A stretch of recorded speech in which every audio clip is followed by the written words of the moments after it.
espacio para la divulgación de las humanidades. Bienvenido.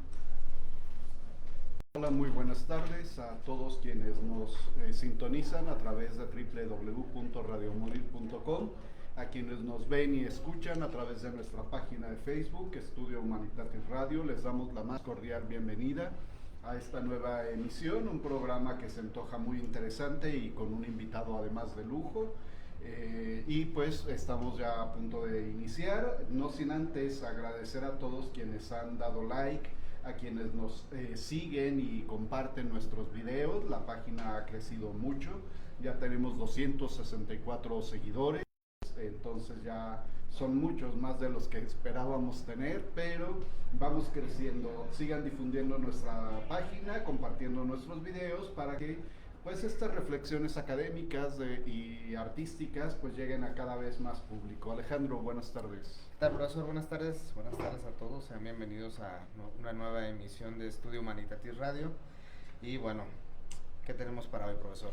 Pues tenemos un programa interesante y también algunos anuncios sobre presentaciones de libros, porque ya la FIL está próxima a iniciar. Del 30 de noviembre al 8 de diciembre de este año, en horarios desde las 9 de la mañana hasta las 9 de la noche, y el 6 de diciembre pues la tradicional venta nocturna, para que no se la pierdan. Y en el marco de la FIL, pues el Departamento de Filosofía honra, está de plácemes porque se presentan varios libros.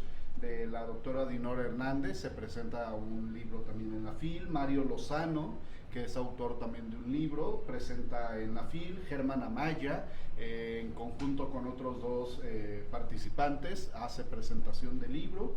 Y la doctora Nelly Lucano, que también hace una presentación del libro. Los carteles informativos con el dónde, la qué hora y el cuándo de estas presentaciones están ahí en la página de nuestro programa, en Estudio Humanitatis Radio. También pues estamos de plácemes porque salió una edición de La ciencia de la lógica de Hegel, editado por la Universidad de Guadalajara, y que fue un trabajo de traducción de un entrañable profesor de quienes muchos en la UDG pues tenemos memoria. Algunos no tuvimos el honor de que nos diera una clase, pero su fama lo trascendió y pudimos leer algunos de sus libros. Fue un trabajo de traducción de Carlos Bevia Romero. Es un libro que sin duda servirá de mucho para quienes nos acercamos al estudio de Hegel. Y también del Departamento de Letras. Nuestros colegas de Letras están de plácemes porque la doctora Carmina García presenta dos libros, uno de ellos como coordinadora y otro como coautora con el maestro Giovanni Escareño, que a la sazón es también doctorante en Humanidades de la nueva generación. Y pues bueno, no se pierdan esas presentaciones de libros. La información está en los carteles en nuestra página de Facebook. Y a propósito de la FIL, ¿a quién tenemos en Recordando A? Bueno, en nuestra sección de Recordando A tenemos a Antonio Machado Ruiz. Recordando A, pues no tiene que ver con las fechas cercanas ni a su nacimiento ni a su muerte, profesor, sino más bien porque el país invitado a la FIL es España. Entonces bueno, pues estaremos dando recordando algunos autores españoles que seguramente algunos ya han leído. Y bueno, él nace en 1875 y fue poeta español. Es el más joven representante de la generación del 98. Su obra inicial es de corte modernista y pues bueno, seguramente alguno de nuestros radioescuchas ya ha leído o escuchado algunas canciones, porque algunos de sus versos se han hecho canciones. Sí, se han musicalizado. Así es. Y bueno, voy a leer al menos un par de versos de uno de sus poemas más conocidos y que también fue musicalizado, precisamente por Juan Manuel Serrat. Entonces cito y lo declamo, a ver si me sale bien, profesor. Búscase. Cantares, de Machado. Todo pasa y todo queda, pero lo nuestro es pasar, pasar haciendo caminos, caminos sobre el mar. Nunca perseguí la gloria, ni dejar en la memoria de los hombres mi canción. Yo amo los mundos sutiles, ingrávidos y gentiles, como pompas de jabón. Bueno, ahí fue Cantares, profesor, un par de versos Por citar solo uno de sus poemas más conocidos. Sí, además que son recomendables, seguramente ahí encontrarán algunos libros interesantes de autores españoles, lo más probable, y bueno, vayan a darse una vuelta a la FIL para que consigan sus libros. Muy bien, y pues para iniciar con este interesante programa sobre filosofía práctica y vida cotidiana, contamos con la presencia de un invitado muy especial para nosotros, el maestro Jesús López Salas. Él pues se ha dedicado a la docencia por 33 años en la Universidad de Guadalajara. Sus intereses académicos se centran en el estudio de la filosofía en 3 esferas: filosofía contemporánea, epistemología y en lógica y argumentación. Y pues bueno, es un maestro a quien sigo considerando como mi maestro, de quien aprendí muchísimas cosas, es maestro de maestros, y pues le damos la más cordial bienvenida. Jesús, bienvenido, buenas tardes. Pues muchas gracias, muy elogiosa la presentación, la verdad.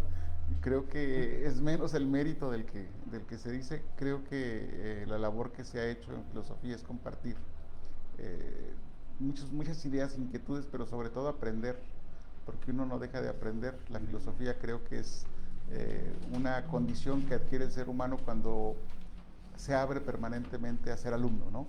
Y uno creo que la filosofía nos conduzca a creer que ya sabemos, sino que al contrario es una búsqueda del saber de manera permanente, y a veces el saber está en las personas que le formulan a uno una pregunta, le hacen un comentario, una afirmación, una ironía, y todo eso nos nutre, ¿no? Es muy agradable el tener contacto. Yo tuve el privilegio 33 años de conversar con personas muy inteligentes, alumnos, profesores, que he aprendido mucho, y pues el problema está en que creo que puedo aprender más.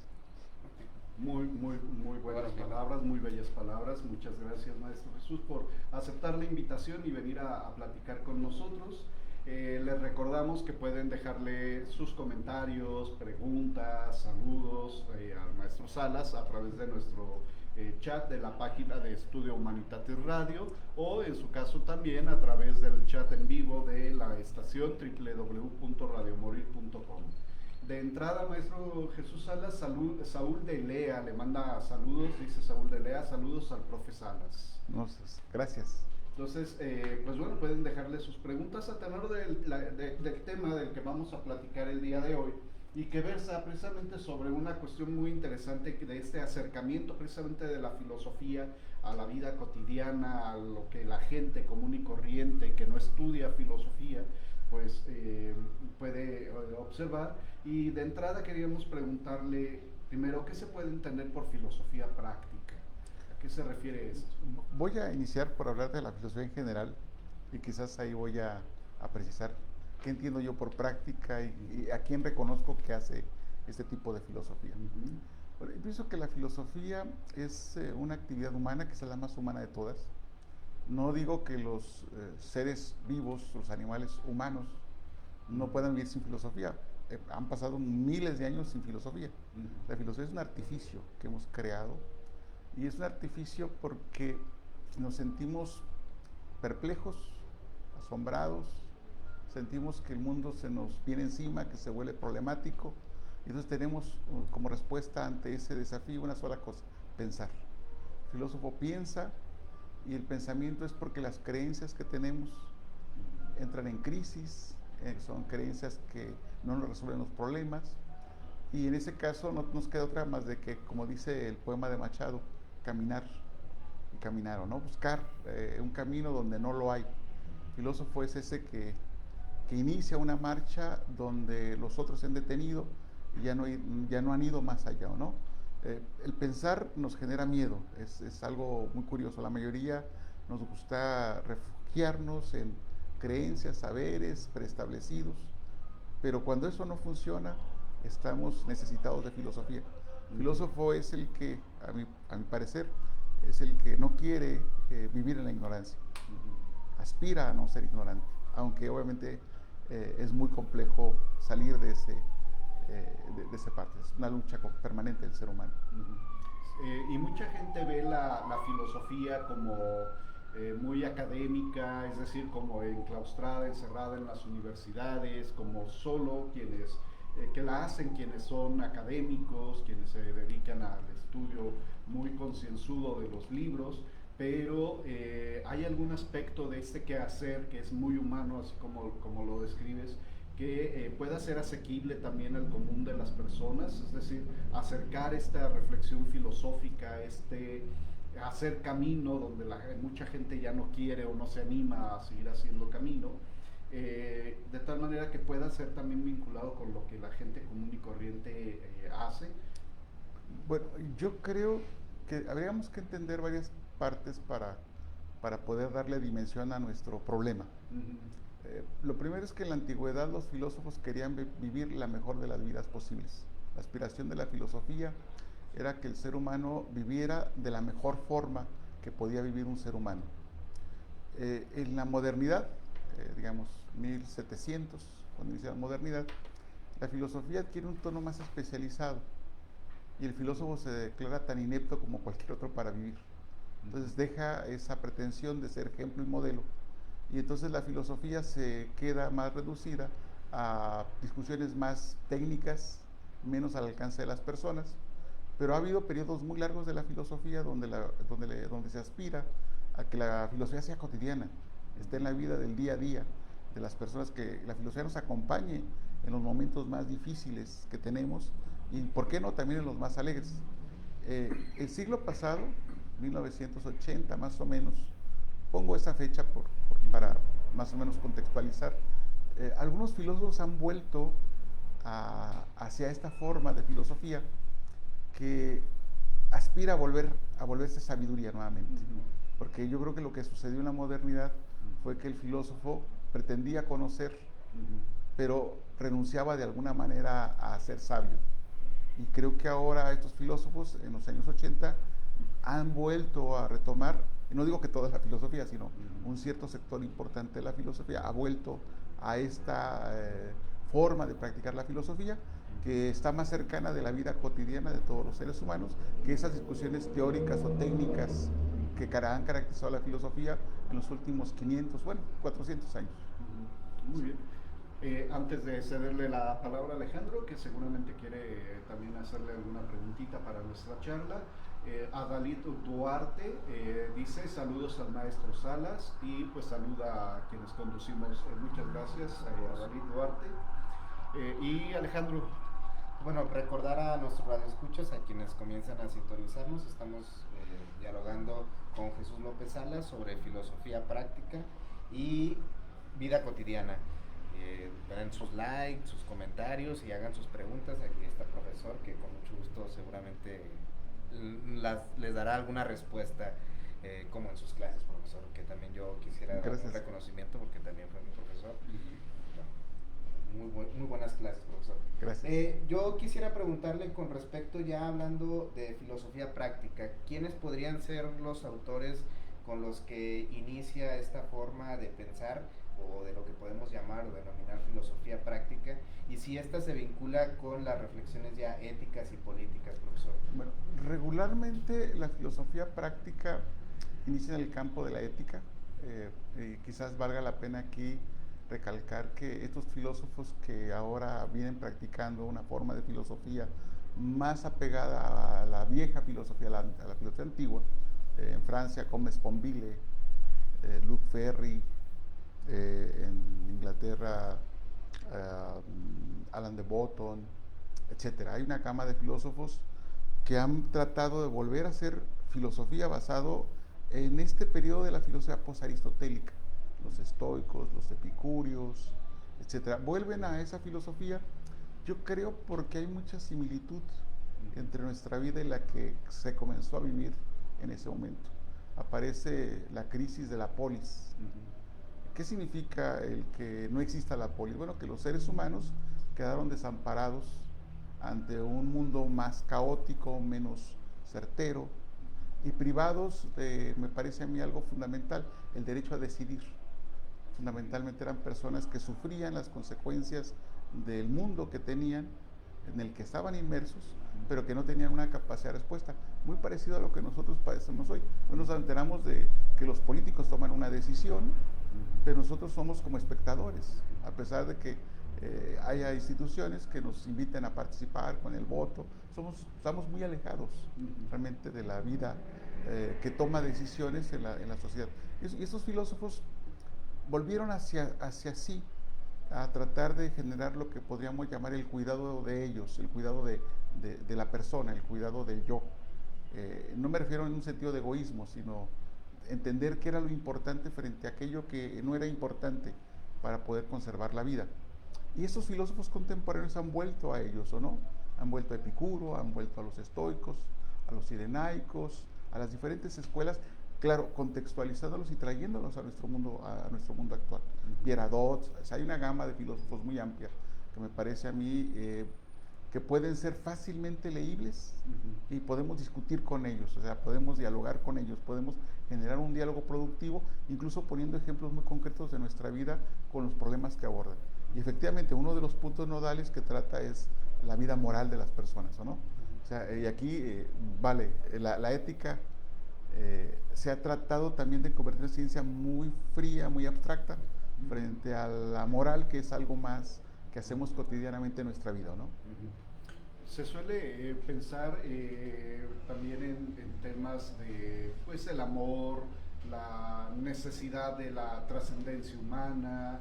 En nuestra actualidad se están cuestionando ahora también muchos temas sobre humanismo, humanidad, transhumanismo, posthumanismo, etcétera, y de repente hay pues una serie de vertientes, de corrientes de pensamiento desde la ética, por ejemplo, que tratan de dar respuesta a preguntas que se plantean sobre estos temas.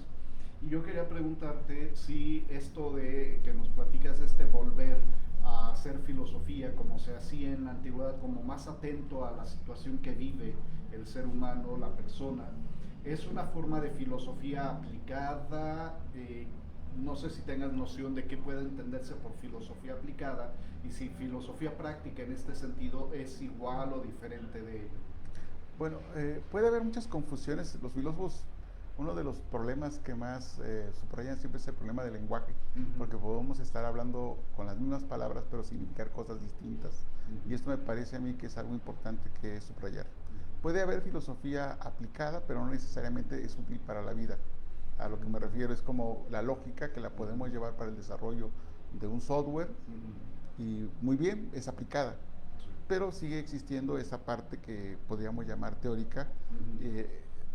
Tomo este ejemplo porque me parece que es entendible cuando uno ve una computadora, decir, bueno, ¿qué fue lo que la permitió crearla? Y atrás de ello, en el fondo, está la lógica. Bueno, hay filosofía también, la epistemología, que se emplea para debatir, discutir, y se aplica en contextos muy concretos en la solución de problemas, pero no necesariamente es una filosofía que se pueda llevar a la vida cotidiana. Yo no digo que no pueda reflexionarse epistemológicamente la vida cotidiana, pero no es la finalidad. Acá no, acá es una filosofía orientada a los quehaceres más básicos de la vida del ser humano: la felicidad, el amor, la desesperanza, el miedo, la angustia, esas cosas que nos acontecen a todos y que de alguna manera pues se van tejiendo y van formando en nosotros nuestra personalidad. Hoy quizás el problema más complejo que enfrentamos es que las personas están en una crisis de creencias. Las grandes religiones parecen estar muy ajenas ya, o así lo ven las personas, muy ajenas a su vida cotidiana. Ya no quieren ir a la tradición religiosa de su comunidad, sino que están buscando cosas por sí mismos. Y esto puede implicar una enorme confusión de ideas. ¿Sí? O sea, las personas pueden sentirse pues anonadadas, en ese sentido de sentirse caídas en un nihilismo en el cual no encuentran claridad hacia dónde ir, qué decisión tomar, cómo pensar un problema, cómo enfrentar una situación difícil. Y esta filosofía trata de que el ser humano se vuelva de alguna manera pues mucho más integral en términos personales, mucho más humano, en el sentido de que va a incorporar la reflexión para que esas tomas de decisiones pues no sean de bote pronto, sino que tengan un proceso más maduro cuando se toma ellas, ¿o no? Es como una forma de motivar a las personas a ser más conscientes, reflexivas de sus propios problemas y de los problemas colectivos, ¿no? Y me hace pensar también un poquito esto que comentaba sobre el alejamiento a las creencias o de las creencias ya establecidas, de las religiones tradicionales. Lo que alguna vez me pareció leer en Zygmunt Bauman, que hablaba mucho de una fluidez de la realidad. Parece que la gente está más bien desconcertada, ¿no? Y esta filosofía práctica nos podría servir hasta cierto punto como una especie también de, no sé si una especie de filosofía pedagógica, es decir, de llevar a las personas a una reflexión más detenida, más consciente de su propia realidad, o si se puede entender también esta filosofía práctica. Voy a usar la expresión porque me pareció haberla leído alguna vez a propósito precisamente de mucha gente que trata de acercar la filosofía a este tipo de situaciones como de angustia que genera una realidad tan fluida y tan cambiante. Una especie de terapéutica, podría pensarse así la filosofía práctica. Bueno, la parte curiosa está en que un poco antes de los 80 ya había intentos de alguna manera, en este caso de psicólogos, psiquiatras, que veían ciertas limitaciones en las terapias que esas disciplinas venían practicando, ¿no? Luc Marinov, un psiquiatra, reflexiona sobre los problemas que llevan a las personas al psiquiatra, o sea, a las personas que van frente a él. Y llega a una conclusión muy interesante, que muchos de ellos realmente no son pacientes psiquiátricos, sino que su problema, la angustia, el dolor, que siente ese dolor subjetivo, proviene de un conjunto de creencias que la persona no puede conciliar consigo. Y entonces cree que la filosofía podría ser una buena alternativa como terapéutica ante este tipo de problemas. Y aquí viene una parte muy interesante. Mucho del dolor que sentimos no es físico, sino es un dolor subjetivo, aunque el dolor subjetivo luego puede somatizarse. O sea, y no digo que también el dolor físico no puede llevarnos a un estado emocional alterado, sino que aquí es, digamos, siento un problema de creencias, entra en crisis mi visión del mundo, y eso me genera una angustia, o sea, me genera una cierta idea. Por ejemplo, hoy lo que enfrentamos es que el mundo que nos rodea es muy complejo, y la toma de decisiones que tenemos que hacer ahora es muy compleja, y requiere un elemento básico que es reflexionar. Cuando enfrentamos un problema, voy a poner casos, una señora, una mamá de casa, quiere que su hija, de acuerdo a las tradiciones, se conserve de alguna manera casta, pura y virgen antes del matrimonio. Pero la realidad es que eso no sucede. ¿Y qué sucede con esta persona? Sucede una terrible angustia porque hay entre las creencias que ella tiene en su cabeza y que le permitieron vivir quizás muy a gusto conforme a una tradición, hoy ya no concuerdan con la realidad.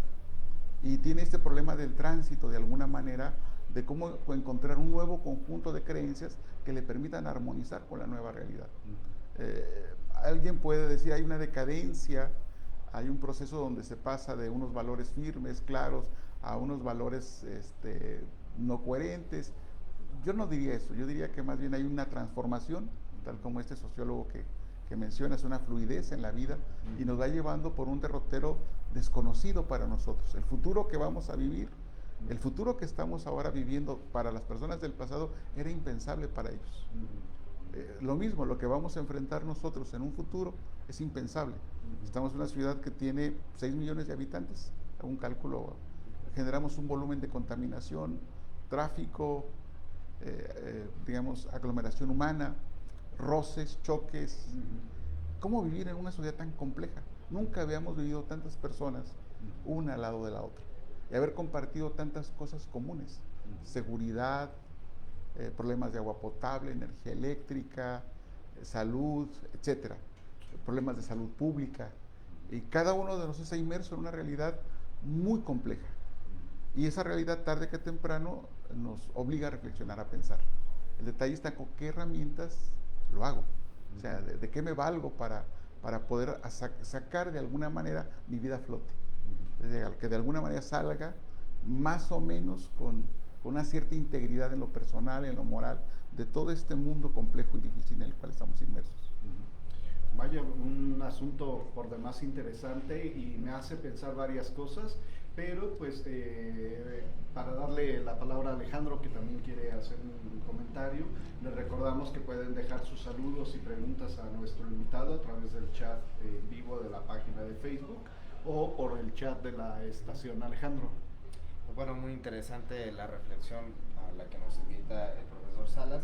Y bueno, a mí me sonaba bastante familiar esta cuestión de la ausencia o bueno, este vacío de creencias que tienen los individuos y después unos frente a otros, contrastando creencias, luego más o menos bien expresadas, menos bien expresadas, y te encuentras también con un vacío de normas morales, o sea, cómo actuar en esa sociedad en la cual estás con otras personas que tienen otras creencias, ya sean de tradiciones o propias, ¿no? Y entonces es una selva salvaje al final de cuentas. ¿Y qué aportaciones nos podría dar la filosofía práctica frente a estas circunstancias, en esta selva salvaje? ¿Qué herramienta nos puede dar la filosofía práctica, profesor? Cuando una persona enfrenta un problema, voy a poner el caso de un dilema moral. Es decir, la persona, por circunstancias diversas, un suceso lo lleva lo lleva al rincón, perdón por la expresión, y lo encapsula en dos alternativas. Y dos alternativas que la persona no sabe qué hacer porque las dos son dolorosas. Si opta por la opción A, siempre estará la culpa, la posibilidad de haber optado por la B, sin poder regresar el tiempo. Y si opta por la B, será una experiencia muy similar respecto a la opción A. Eso es un problema que todos enfrentamos. Incluso somos conscientes que estamos en una situación moral cuando enfrentamos dilemas de ese tipo. Regularmente las personas, cuando tenemos esta situación, siempre buscamos el apoyo de alguien. Siempre acudimos con alguien para que nos ayude, ¿o no? Le preguntamos al que más sabe, al que vemos más sereno. ¿Por qué? Porque no queremos pensar por nosotros. Pero tenemos que tomar la decisión. Vamos a pensar, ya tomamos una decisión, no fue buena, y no fue buena porque nos causa mucho dolor, un dolor que no es físico, es un dolor subjetivo, es un dolor con cierto grado de, podríamos decirlo así,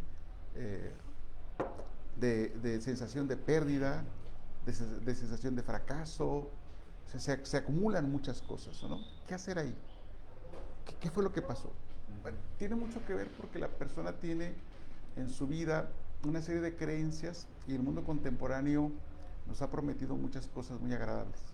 La mayoría de las personas tenemos graves problemas porque tenemos una promesa de éxito, una promesa de buena vida, una promesa de bonanza económica, una promesa de una vida fácil, una vida de placer, y lo que sucede es que a la vuelta de la esquina sucede como ha sucedido en la vida humana a lo largo de toda la historia: el fracaso, el dolor, etcétera, ¿no? Todo lo que acontece de manera negativa.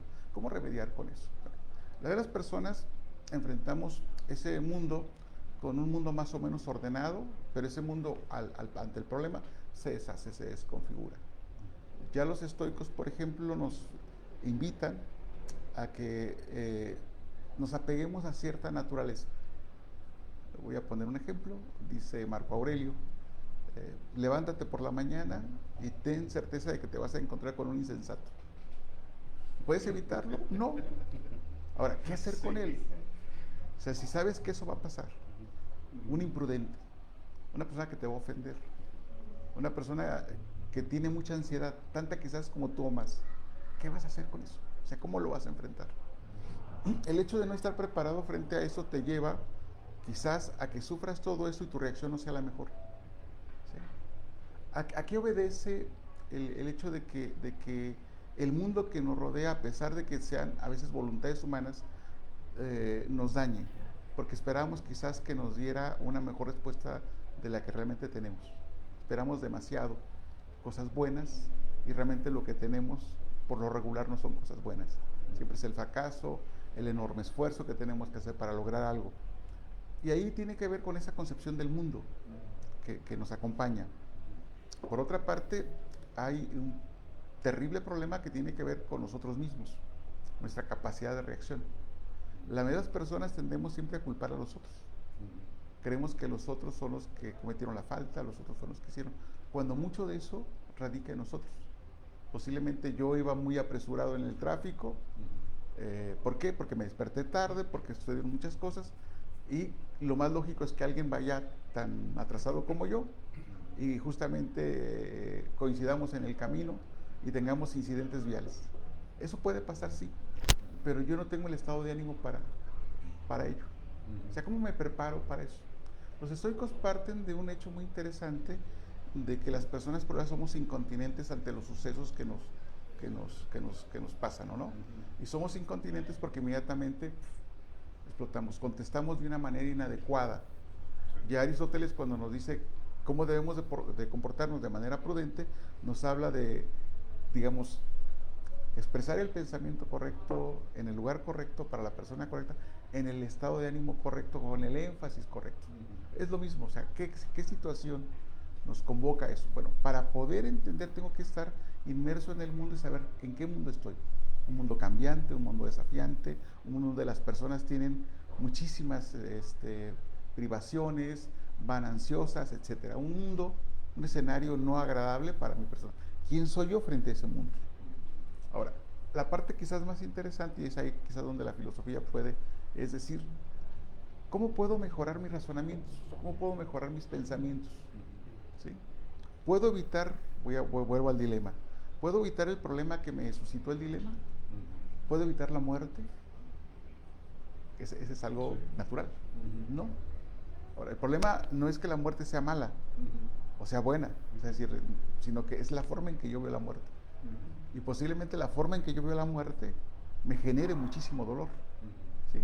Puede la muerte para una persona que está sufriendo ser algo liberador, pero si yo la veo como un estado natural, posiblemente voy a sentir el vértigo de la muerte, pero al mismo tiempo voy a entender que es algo natural, que puede suceder todos los días, a todas horas, para los seres queridos, el que tiene menos edad, el que tiene muchísimo más edad. O sea, ¿cómo enfrento este problema?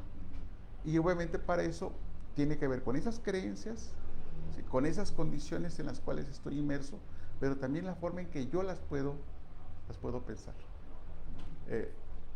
Si me visualizo a mí mismo y digo, ¿qué tengo que hacer yo? Bueno, tratar a los otros como personas, tratar a los otros como fines y no reducirlos a medios.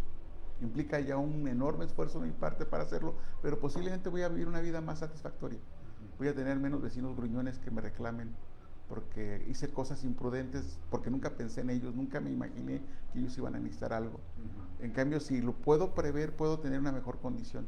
Si la persona va desesperada junto conmigo, puedo entender su situación por cuestiones económicas, sociales, etcétera, ¿no? Entonces me da un estado de ánimo completamente diferente.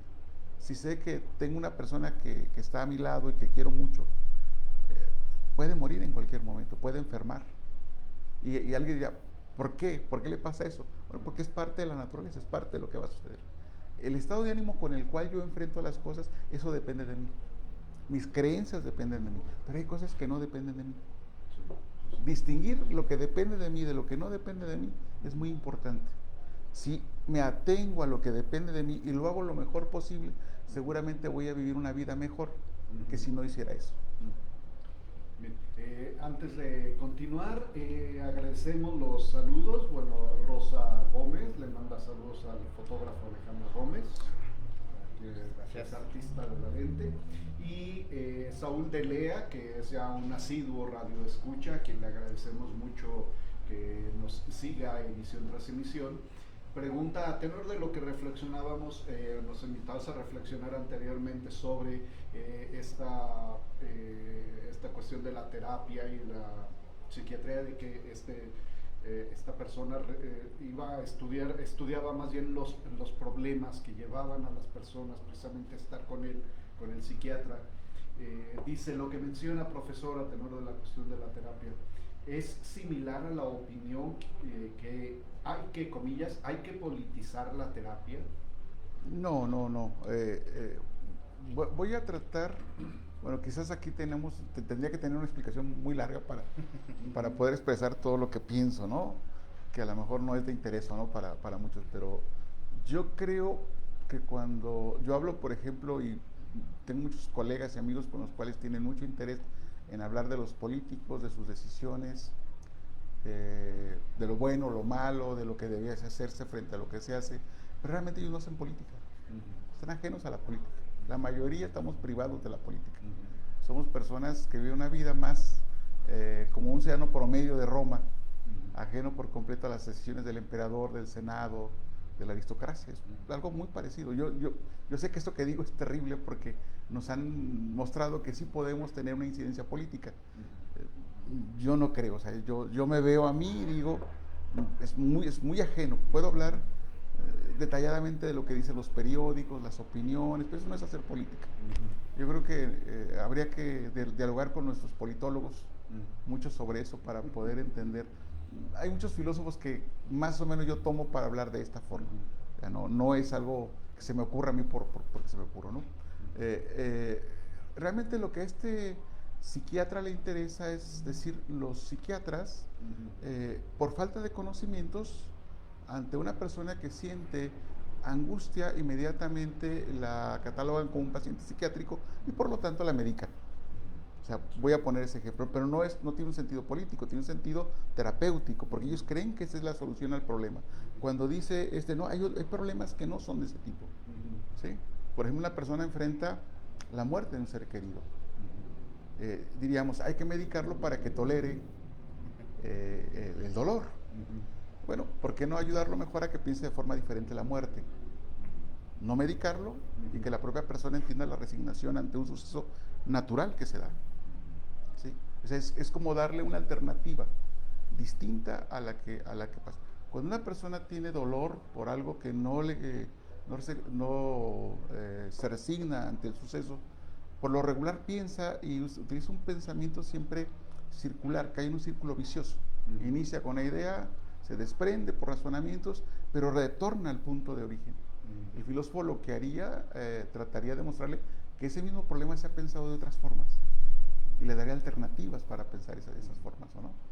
Puede servir la literatura, puede servir escritos religiosos, hay textos y hay reflexiones, hay formas de pensamiento de muchas formas distintas.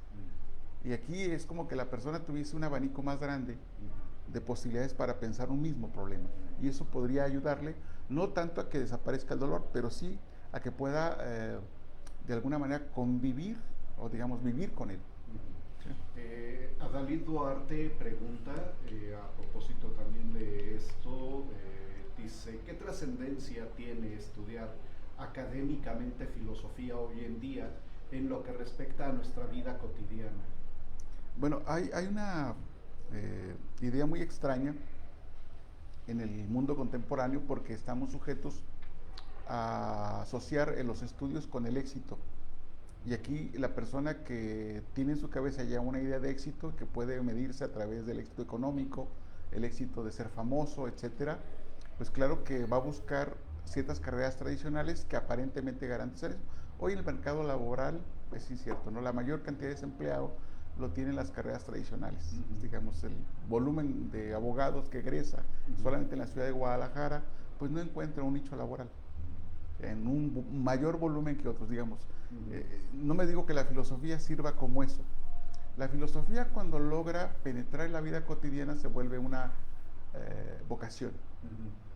La filosofía se vuelve parte de la vida de la persona, más allá de si es empleable para una determinada función o no. Voy a decir cómo yo veo la filosofía para que se entienda cómo podría funcionar. Para mí el filósofo aborda problemas. La tarea del filósofo es pensar problemas. Y tenemos problemas todos los días, en todos los ámbitos de nuestra vida, desde que somos infantes hasta que perdemos la conciencia al morir o un poco antes de morir, ¿no? Es decir, enfrentamos muchos problemas. Y el filósofo, como cualquier otra persona, vive en medio de esos problemas. No todos los problemas le llaman la atención. Digamos, es imposible tratar todos los problemas. Yo puedo tener muchos problemas y ir con alguien que los pueda resolver de mejor forma que yo. Acudo a él. Pero hay otros problemas que nadie los sabe resolver. ¿Sí? Y nosotros vivimos en medio de esos problemas cotidianos. Por ejemplo, saber lo que es la vida buena. ¿Qué es el buen vivir? Y aquí es donde dice, no, Yo veo, por ejemplo, muchas personas que ven la vida buena como aquella que viaja, come, y la pregunta, ¿es realmente eso la vida buena? ¿Sí? A veces una buena conversación, escuchar una buena pieza musical, el leer un buen libro es mucho más placentero. ¿Sí? ¿Qué es? ¿A qué se debe la diferencia? Se debe a la formación de la persona. ¿Sí? Y yo creo que aquí una parte entendible, muy simple es esta. Si yo estudio música, seguramente mi capacidad para apreciar la buena música frente a la mala música es muchísimo mejor. Lo mismo, el filósofo está tan metido en el análisis de problemas que seguramente incluso el pensar los propios problemas en sí se vuelve una finalidad como tal y puede reconocer un espectro muchísimo más grande. Si puede pensar problemas que la humanidad está todavía metida en ellos, que no sabemos qué hacer con ellos, mucho menos, digamos, podríamos suponer que no lo haría para los problemas de menor envergadura. Entonces el filósofo es el que estaría metido en este contexto. Y cada problema tiene una historia, hay una historia. Por eso nos gusta leer libros, porque esos problemas fueron pensados por otros antes que yo.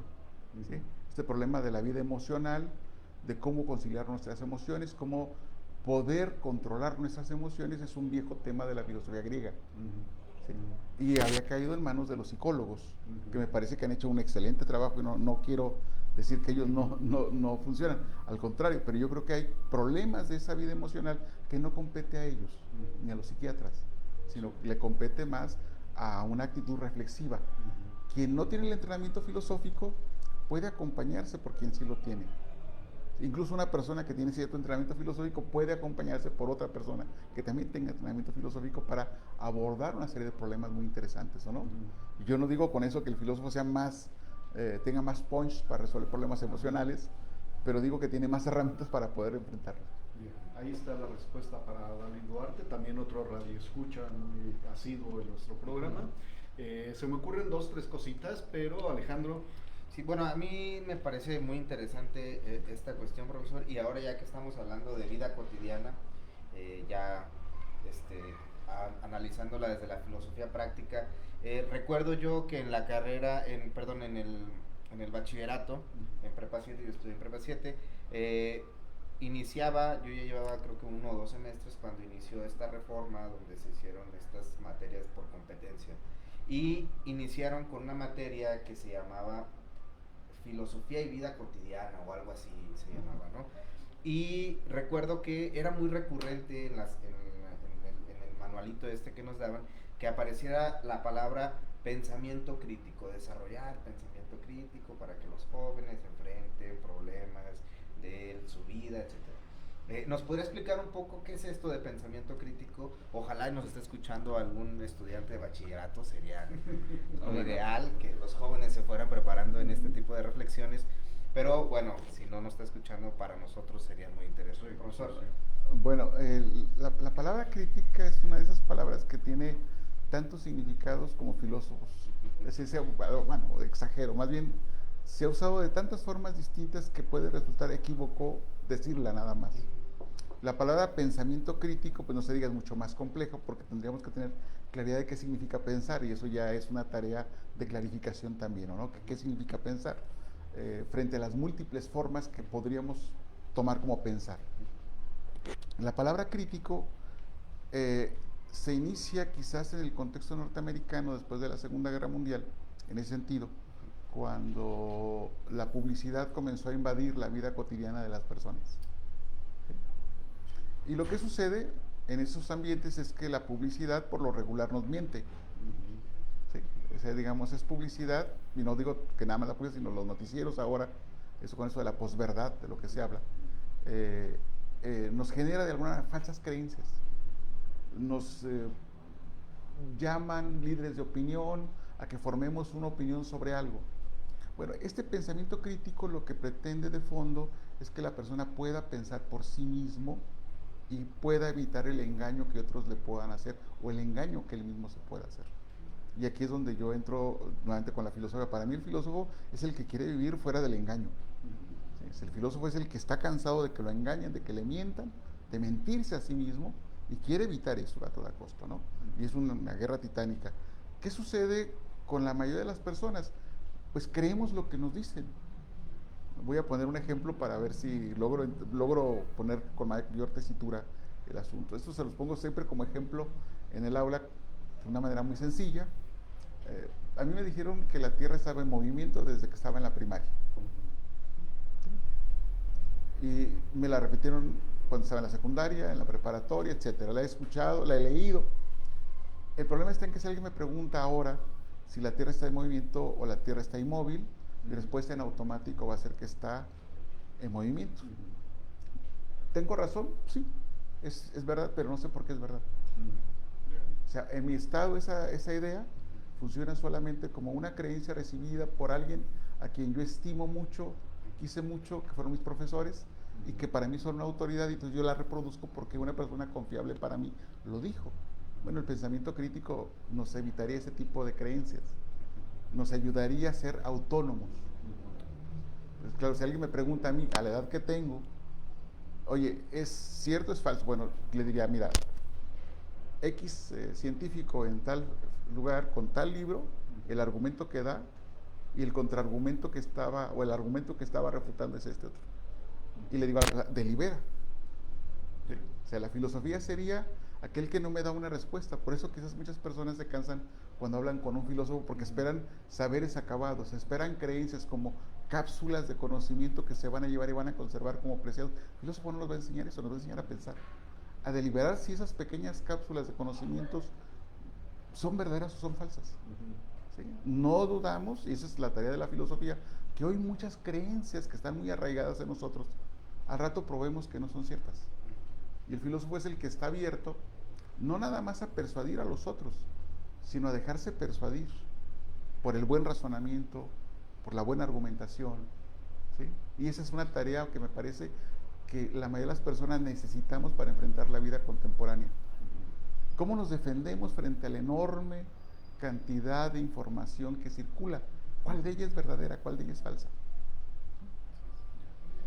Eso me hace pensar mucho, precisamente vinculando también con lo que nos decías hace rato, cuando traías a colación lo que has aprendido y asimilado de la filosofía estoica, que no se trata tanto de, a tenor de esto, no se trata tanto como de llegar a conceptualizaciones abstractas y tratar como de jalar esas conceptualizaciones, sino más bien actuar filosóficamente ante la vida, ¿no? Es decir, adoptar una actitud crítica, es decir, de reflexión propia, pero también me hacía pensar mucho en que eso es algo que hay que considerar cuando se piensa que la filosofía no resuelve problemas, y por eso hay que dejarla, porque hay mucha gente que eso piensa, ¿no? Si la filosofía no resuelve problemas, ¿para qué seguir haciendo filosofía? Me parece, y tú me dirás si te estoy interpretando bien, que no se trata tanto de la resolución última por la filosofía de los problemas, sino más bien que la persona aprenda a reconocer un problema real cuando lo tiene enfrente, y saber qué actitud puede tomar para una mejor solución al problema. ¿Sería algo así o te estoy malinterpretando? No, creo que captas muy bien la idea que quiero. Voy a darte otro elemento para ver si logro expresar más esta idea y pueda ser más preciso. Tradicionalmente yo enfrento muchos problemas en mi vida cotidiana y todos lo hacemos. Llego a casa, presiono el interruptor de la energía eléctrica, el del foco, y no enciende. Tengo un problema. ¿Sí? Lo que me dice mi instinto, mi costumbre, es que el foco está fundido y lo tengo que cambiar por uno nuevo, ¿no? ¿Qué sucede si hago el cambio de foco y no sigue sin funcionar? Bueno, es un problema que me trasciende, ya no sé qué hacer. Voy con el electricista y él sí sabe qué hacer, viene, me revisa, cambia el interruptor, cambia el cable, etcétera. Me detecta el problema y seguramente el problema tendrá una solución. Frente al electricista yo soy un completo inepto. ¿Sí? Yo les hago una broma a los alumnos ahí de filosofía y les digo, ¿cuántos filósofos se necesitan para cambiar un foco? Y todo el mundo se queda así, pues, pregunta una cosa absurda. Digo, bueno, uno que le sepa hablar a alguien que pueda cambiar el foco, porque el filósofo no sabe. O sea, ese tipo de imagen de la filosofía es típica en la vida cotidiana, porque ven que el filósofo se queda en hablar, en el habla, en el discurso. En esa parte la filosofía parece muy limitada frente al hombre práctico, a la persona que sabe hacer cosas como el electricista, que sí sabe resolver un problema. Es la imagen que tenemos típica y me parece que está basada en una certidumbre que hemos aprendido. Ahora, saber lo que es un filósofo, y es algo que también les planteo a los muchachos ahí de la carrera, es ¿cómo saben ustedes que frente a ustedes es un filósofo? ¿Cómo reconocen ustedes un filósofo de uno que no lo es? Porque hay muchos que se le parecen. Sí. ¿Cómo saber que alguien sí practica la filosofía y que alguien no practica la filosofía? Me voy a ir por otro. ¿Qué tipo de problemas le interesan al filósofo? No me refiero que no le interese el problema de que el foco no encienda. Claro que le interesa y claro que sabe cambiar un foco. Y no dudo que algunos colegas tengan habilidades de cambiar el interruptor. O sea, no dudo ese tipo, o sea, personas con una enorme pericia para hacer muchas cosas prácticas, ¿o no? Pero ¿qué tipo de problemas le interesan al filósofo? Imagina que llegamos a un punto donde nuestros saberes cotidianos no son válidos para resolver ese problema. ¿En dónde radica el problema ahora? ¿Sí? Radica en las creencias que tenemos. Y es ahí donde entramos. ¿Cómo sé que una creencia es verdadera o es falsa? ¿Sí? Ese problema le interesa al médico, le interesa al sociólogo, que regularmente aprendieron en una facultad de ciencias, medicina, para tener una mente científica, donde permanentemente y de manera metódica buscan resolver problemas que no se resuelven con los saberes de la vida cotidiana, sino tienen otro nivel utilizan métodos, recursos para no equivocarse en las creencias que van a aplicar. Pero imagínate que el propio científico falla. Se requiere una reflexión de otro nivel. Esos problemas que están a ese tercer nivel de reflexión son los que le interesan al filósofo académico, típico, que están completamente ajenos a la vida cotidiana. Pero son problemas que los seres humanos, por eso que le interesan a los filósofos, no sabemos qué hacer con ellos.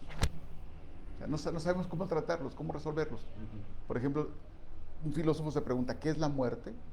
No sabemos qué hacer, ni el filósofo ni la persona en su vida cotidiana. Y obviamente el filósofo, a diferencia de la persona en su vida cotidiana que acude a sus creencias tradicionales, religiosas y más o menos se conforma con... El filósofo queda inquieto.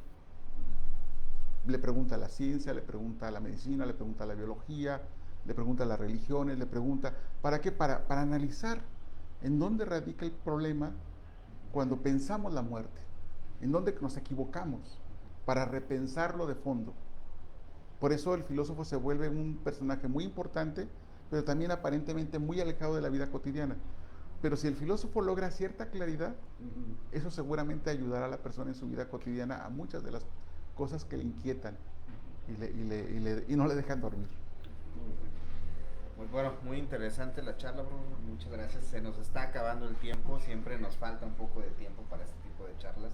Pero por último, profesor, para que a nuestros radioescuchas puedan acercarse un poco a esto de filosofía práctica y vida cotidiana, ¿nos podría dar alguna bibliografía, algún autor que nos pueda recomendar, algún libro que nos pueda recomendar para acercarnos a esto de la filosofía práctica y su relación con la vida cotidiana? Bueno, hay muchos libros, muchísimos libros ahora que circulan, sobre todo sobre los estoicos. Son nuevos libros que están circulando en las librerías. Yo no les recomendaría un libro en particular. Yo más bien invitaría a las personas a que vayan, se acerquen a una librería y vayan a los stands donde hay libros sobre filosofía. Esos libros de los estoicos, de filósofos contemporáneos, están orientados a un gran público. Es decir, no son especializados, no van a discutir las partes filológicas de la problemática, ni si la palabra X, Y, Z significa tal cosa, etcétera. No van a hacer eso, sino que se van a abordar problemas muy cotidianos. Voy a poner un solo ejemplo. No voy a dar el título del libro, esperemos que lo busquen. ¿Qué le interesa? Le interesa resolver un problema muy interesante de una persona de color que trata a un blanco de manera racista. ¿Eso es posible? Y diría uno, no, porque mi cabeza no cabe. ¿Sí? Podríamos acusar a la persona de color de racista y por lo tanto aplicarle las reglas, las leyes y condenarlo a que pague una multa por haber sido racista. Bueno, es un problema que se presenta ahora de manera más frecuente en el mundo, porque el racismo no es exclusivo para un grupo para una etnia, para un color de piel, sino que está más en el ambiente cotidiano de las personas. ¿Qué hacer ante una situación de esa naturaleza? Por ejemplo, nosotros tenemos aquí muchas personas que son indígenas, de origen indígena, pueblos originarios, y que a veces se molestan y le gritan al caucásico, a la persona europea en imagen, alguna grosería. Están cometiendo un acto de ese tipo, ¿no? ¿Se entiende? Sí, sí. Ese es un asunto que... hay un libro muy bonito que a mí me gusta que se llama Consolaciones por la Filosofía, título homólogo del de Boecio, ¿sí? De Alain de Botton. Ojalá lo puedan por ahí conseguir. Es un libro muy ameno, inicia preguntándose por la muerte, con la muerte de Sócrates, ¿sí? Y tiene que ver con eso. Un libro bastante agradable y que me parece que cualquier persona con estudios básicos podría perfectamente leerlo.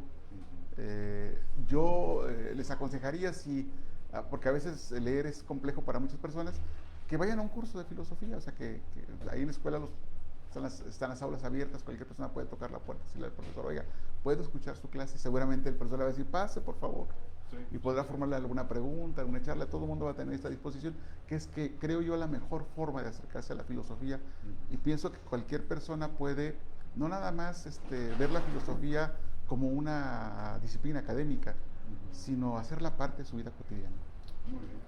Pues se nos fue ya el tiempo, pues agradecemos mucho, Jesús, que nos hayas acompañado y que nos hayas compartido esas reflexiones muy interesantes. De ahora en adelante, Estudio Humanitatis Radio es tu casa, cuando quieras venir y platicar sobre otros temas de tu interés, pues serás bienvenido.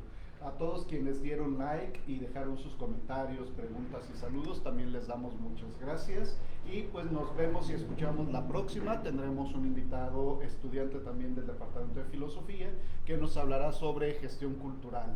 Entonces será sin duda un interesante programa. Muchas gracias a todos por su atención y hasta la próxima. Hasta la próxima. Esto Gracias. fue Estudio Humanitatis.